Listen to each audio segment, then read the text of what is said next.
In the humid spring of 2026, Washington, D.C. once again found itself at the center of a political earthquake. On May 18th, sources close to the Trump administration leaked details of a potential grand bargain that could reshape the American tax enforcement landscape for a generation.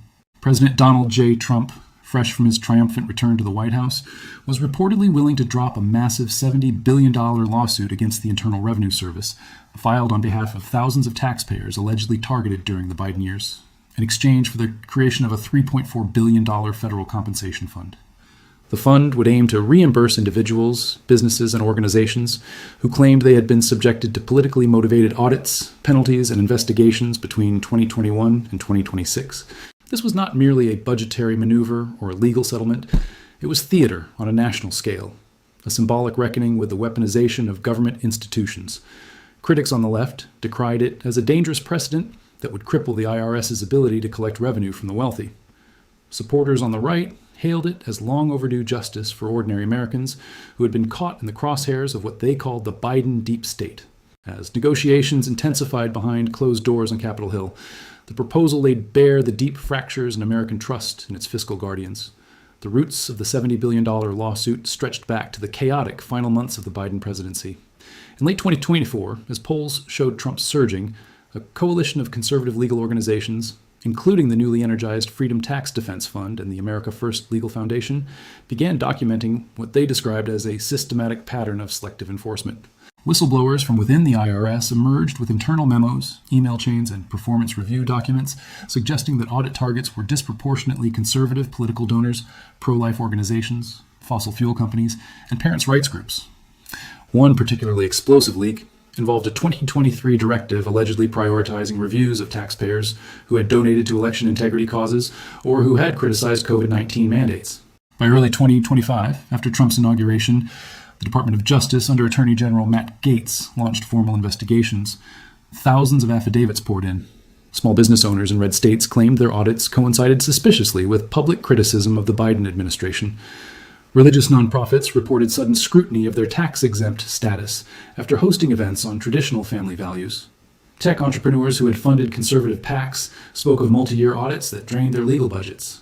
The cumulative damages sought in the class action-style lawsuit ballooned to $70 billion, encompassing not just back taxes and penalties, but also lost business opportunities, legal fees, reputational harm, and emotional distress.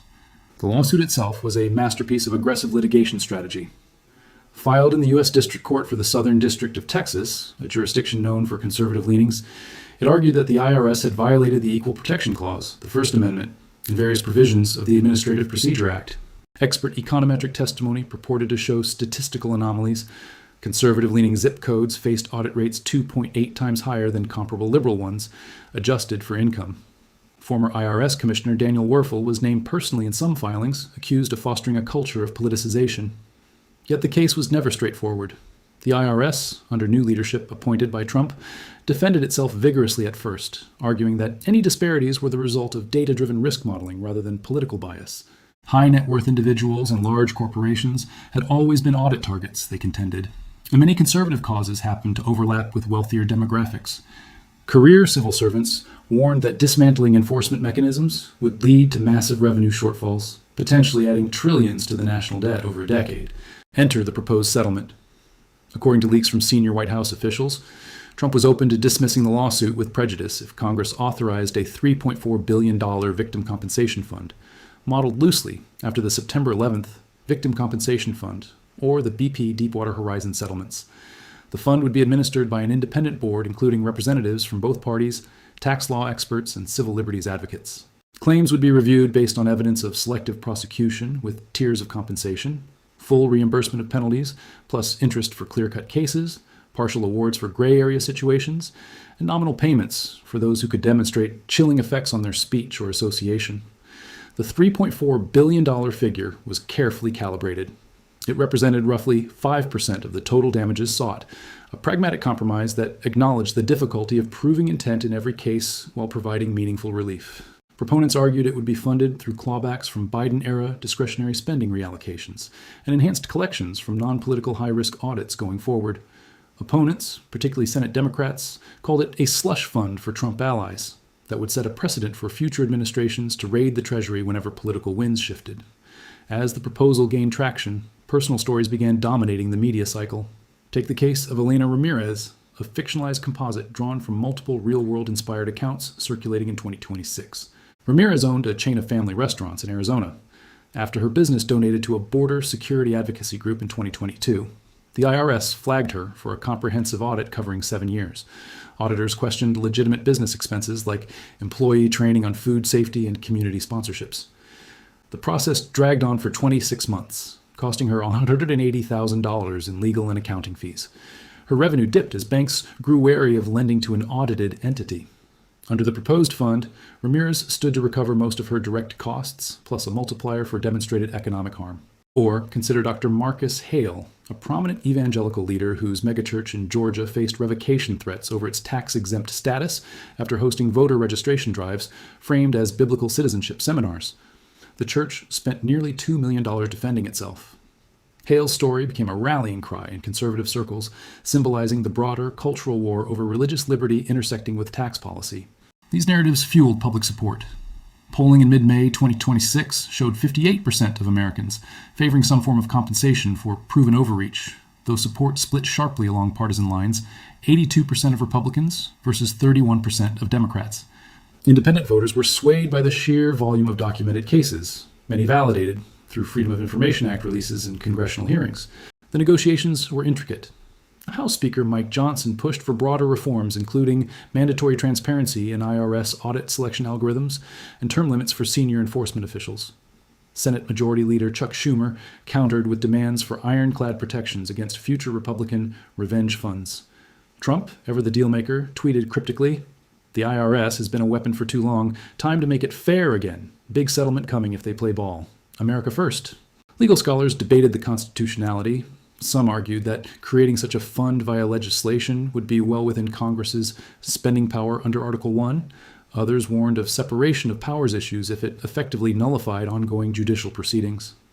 Constitutional lawyer Jonathan Turley, in a widely circulated op-ed, suggested it represented a political settlement of bureaucratic sins, preferable to years of litigation that would further erode public confidence in the tax system. Economically, the implications were profound. The IRS collects over $4 trillion annually. A $70 billion judgment would have represented a significant hit, potentially forcing service cuts or rate hikes elsewhere. The $3.4 billion fund, by contrast, was manageable, equivalent to roughly 2 days of federal spending.